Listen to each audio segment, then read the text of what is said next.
নমস্কার বন্ধুরা, মিষ্টু অ্যান্ড মধুমিতাস কিচেনে তোমাদের সবাইকে স্বাগত। সামনে উৎসবের মরশুমে আমি নিয়ে এসেছি আজকে ঘরের 2-3টে উপকরণ দিয়ে তৈরি সন্দেশ। এটা দেখতে ছানার মতো বা টেস্টও ছানার মতো হবে, কিন্তু ছানা দিয়ে তৈরি নয়। তো কিভাবে বানাচ্ছি জানতে হলে অতি অবশ্যই আমার চ্যানেল মিষ্টু অ্যান্ড মধুমিতাস কিচেনে তোমাদের পুরো ভিডিওটা দেখতে হবে, অনুরোধ রইল। আর দেখো মিষ্টিটা কতটা সফট হয় আর কতটা সুন্দর হয়। আমি এটা গার্নিশ করার জন্য কাঠবাদাম আর কিশমিশ দিয়েছি। দেখো কতটা সফট হয় আর কতটা সফট আর স্পঞ্জি, অথচ ভীষণ টেস্টি। এটা বানাবার জন্য তোমাদের একবার বানিয়ে দেখতেই হবে টেস্টটা নেওয়ার জন্য। তো চলো শুরু করে দিই ভিডিওটা। আমি একটা পাত্র বসিয়ে দিয়েছি বা একটা কড়াই বসিয়ে দিয়েছি মোটা গেজে। এবার তাতে আমি 1 কাপ পরিমাণ দুধ মেশাবো। এটা হাফ কাপ, আরও হাফ কাপ মেশাবো।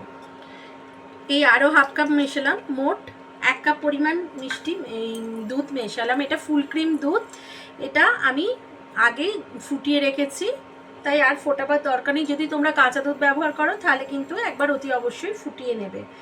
এইবার এই হালকা গরম থাকা অবস্থাতেই আমি 1 কাপ পরিমাণ, পুরো ফুল 1 কাপ পরিমাণ গুঁড়ো দুধ মিশিয়ে দেবো।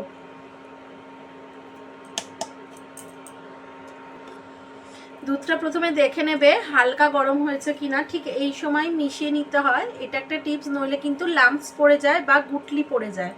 তো আমি আস্তে আস্তে মিশিয়ে নেব। এতে কোনো ছানা ব্যবহার করা হবে না, কিন্তু কি করে ছানার মতোই দেখতে হবে এবং ছানার ফ্লেভারের হবে সেটা তোমরা পুরোটা ভিডিওটা দেখতে থাকো, দেখলেই বুঝতে পারবে। খুব চটজলদি বানানো যায়, হঠাৎ করে খেতে ইচ্ছে করলে বা বাড়িতে মিষ্টি বানালে সবসময় আমি বলে থাকি যেটা, মিষ্টিটা তোমরা মানে চিনিটা তোমরা নিজেদের পছন্দ মতো দিতে পারবে, কম বা বেশি করে। এই সময় মানে পুরোপুরি মিশিয়ে গেছে। এই সময় আমি একটা চিনি মিশিয়ে দেবো। আমি 1/4 কাপে একটু কম চিনি মিশিয়েছি, গুঁড়ো চিনি না, এটা এমনি দানা চিনি মিশিয়েছি। তোমরা চাইলে গুঁড়ো চিনিও মেশাতে পারো।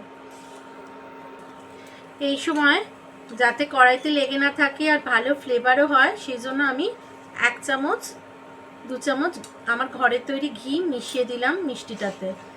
আমি এর লিঙ্ক ডেসক্রিপশন বক্সে দিয়ে দেব।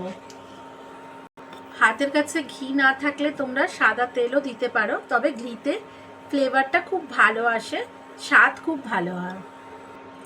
যখন এই মিশ্রণটা এরকম গাঢ় আর ঘন হয়ে যাবে, তখন ছানা ভাব আনার জন্য বা দানা দানা ভাব আনার জন্য মিষ্টির মধ্যে কয়েক ফোঁটা লেবুর রস দিতে হবে। দেখো আমি দিচ্ছি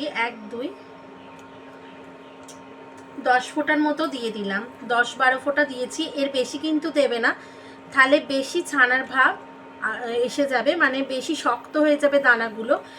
আর আরও একটা কথা, যদি বেশি দাও তাহলে লেবুর ফ্লেভারটাও এসে যাবে, কিন্তু 10-12 ফোঁটা দিলে মোটেও লেবুর ফ্লেভার আসবে না। দেখো ছানা ছানা ভাব এসে গেছে, এর মধ্যেই দেখলেই বুঝতে পারবে। আমি আরও শুকিয়ে নেব লো টু মিডিয়াম ফ্লেমে। বন্ধুরা, কিছুক্ষণ বাদে মেশাবার পর দেখলাম এখনও ঠিকঠাক ছানা ছানা ভাবটা আসেনি, তাই আমি আরও 10 ফোঁটার মতো রস মেশালাম, মোট 20 ফোঁটা। মিষ্টি তৈরির ক্ষেত্রে প্রপোর্শনের দিকে একটু খেয়াল রাখবে। আর এই যে টিপসগুলো দিচ্ছি বা ধরো এই যে 20 ফোঁটা বলছি, এগুলো কিন্তু খেয়াল রাখবে, তাহলে কিন্তু মিষ্টিটা একদম সুন্দর হবে। মানে যেরম বানাতে চাইছি বা যেরম তোমরা দেখবে ঠিক সেরকমই হয়ে উঠবে।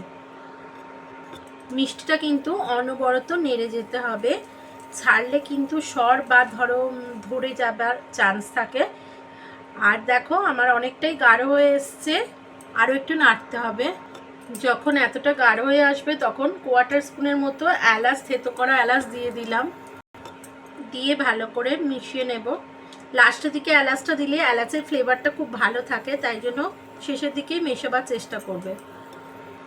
যখন এরকম হয়ে যাবে তখন আরও টেম্পারেচারটা একদম লো করে দেবে, দিয়ে আরও মিনিট 2 করে তারপর প্লেটে ঢেলে নেব।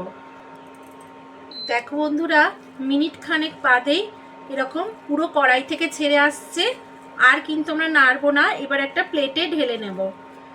ঠিক এই সময় যখন একটা ডো ফর্মে এসে যাবে, আমরা একটা থালার মধ্যে ঢেলে নিয়েছি, নিয়ে এটাকে খুব ভালোভাবে এপিটোপিট করে নেবো যাতে একটু জুড়িয়ে যায়।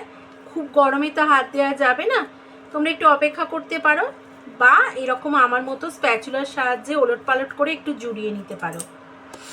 এবার হাতে একটু ঘি দিয়ে নেবে, ঘি বা তেল যার যেটা পছন্দের, না হলে কিন্তু এগুলো গড়তে মানে হাতে আটকে যাবে।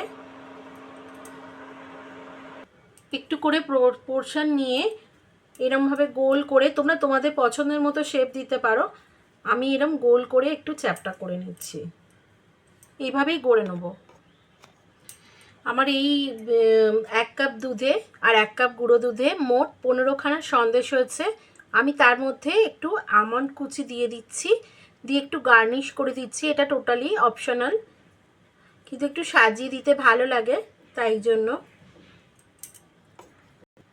বন্ধুরা, কাঠবাদাম বা আমন্ড আর কিশমিশ দিয়ে আমি সাজিয়ে দিলাম। দেখো তোমাদের কেমন লাগলো রেসিপিটা। খুব সহজে তোমরা চটজলদি হাতের কাছে ঘরের মধ্যে থাকা উপকরণ দিয়ে এটা বানিয়ে ফেলতে পারো। যদি মনে হয় রেসিপিটাতে তোমরা একটু উপকৃত হলে তাহলে প্লিজ সাবস্ক্রাইব করে আমার পাশে থেকো, আর পাশে থাকা বেল আইকনটাকেও ক্লিক করে নেওয়ার অনুরোধ রইল। আর আমার সাথে এতক্ষণ থাকার জন্য অসংখ্য ধন্যবাদ।